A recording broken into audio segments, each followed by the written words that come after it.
Hi, my name is Venky CNC, and my project was a DIY CNC mill. For this project, I was given $900, and this is the current state of completion. I have, overall, my project was more around building the physical structure and getting all the electronic components working together, because the software was taken care of by already written software for CNC mills that run off of Arduinos. So essentially, most of the project involved in isolating each axis of movement, so the X, Y, and Z axis, and getting them all to work independently and being able to control them from my laptop using the software Universal G-Code Sender. So basically, the way it works is you get a piece of G-code, you put it onto Universal G-Code Sender, and you send it over to this Arduino that's running over here. And on the Arduino, there's a software called GRBL that's running, and that's like a very common open source setup for CNC mills to run off of Arduinos. And from there, it sends step and direction data to each of the stepper motors through the circuit I built, and I have successfully gotten X and Y movement working. For reasons of like power supply and voltage, isolating the circuit, I chose to make the spindle itself a separate circuit because it goes up to 100 volts, and if there was a potential of frying my laptop and all other circuits. So this is just I just control this with a potentiometer. Right. As for future goals, I have to do the Y-axis, and this is really important later on because I need something to be able to fixture to. And one of the current problems I have is I'm able to drill into like stuff, but without like using C-clamps and stuff like that, I really can't get a stable hold of what I want to drill. Right, and yeah, the Y-axis should not be too difficult. I have to just 3D print a lot more parts. 3D printing was a heavily used manufacturing process during this project. I really like everything here that's orange or just dark brown, light brown, was 3D printed. I had to design it myself. These are not open source files. I recreated the entire design. I took some inspiration from another YouTube content creator, but all the design itself is independent. So with that, I'd like to show you a quick demo of what I have till now. Hopefully all goes well. Alright, safety first. And alright, so to start off, I connect from UGS to my Arduino. I've already done that, and I have the ability to turn on my circuit. Okay, and I haven't put oil in like the lead screws and whatnot, so it does make a little bit of noise. But this is just because there's no lubrication. I chose not to do it because it's still in the testing phase, and hence I thought it wasn't as big an issue currently. So, yep, this is just small movement. You can go a bit faster.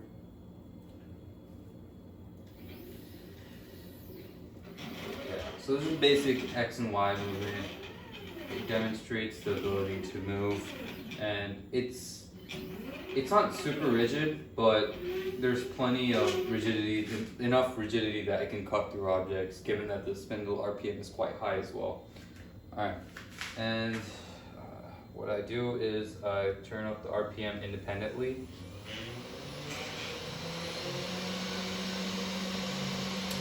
And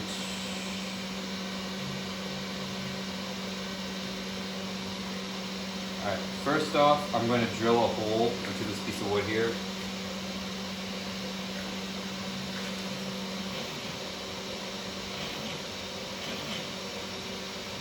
I am holding it down a tiny bit. This is just because the fixture is not well mounted, because I haven't done my y-axis with it yet.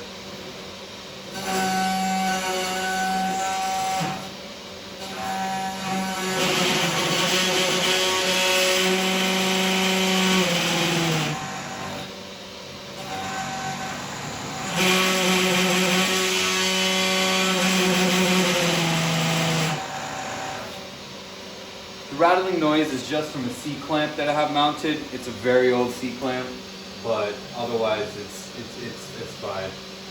All right, so turn this down.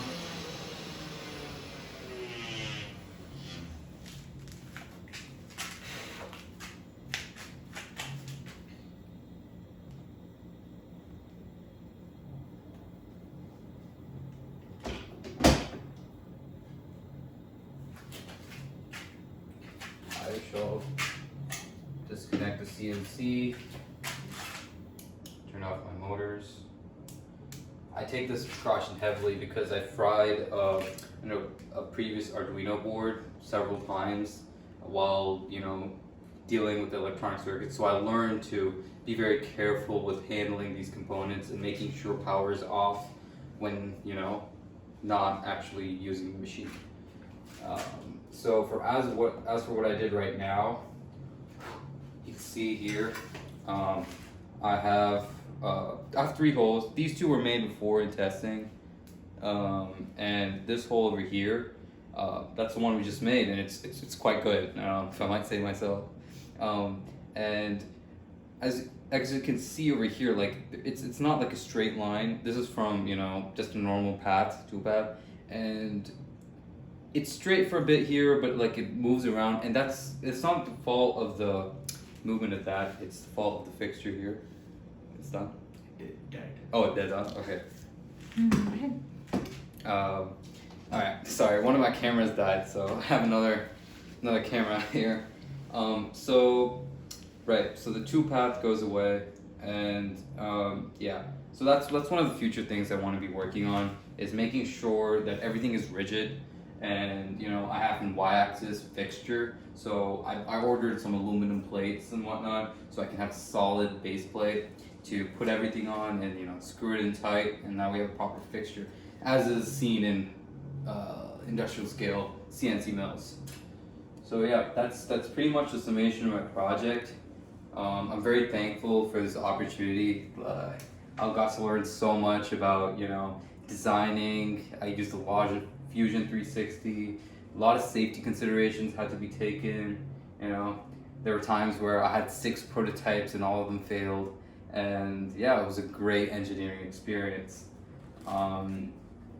With the remaining of my funding, I have the parts I think necessary to take this to completion, and hopefully sometime during the normal semester I'll have my y-axis working and a fully functional CNC.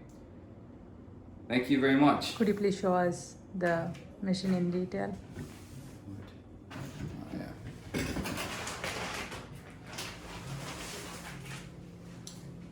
Yeah, so these are the linear rods for the y-axis. These are not in use yet. I can't move this around, but this is the x-axis movement, and this is the z-axis movement for the spindle itself. All these plates are 3D printed. From what I could see, they're not adding for a lot of the give. A lot of the give comes from these linear rods. They're actually quite thin.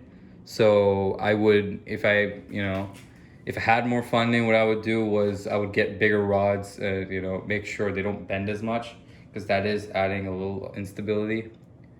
Yeah, that's pretty much it. So you designed those? All those? Yeah. I designed each and every one of these parts through painstaking revisions. I think my Fusion 360 file has gone to the 60th edition. So yeah.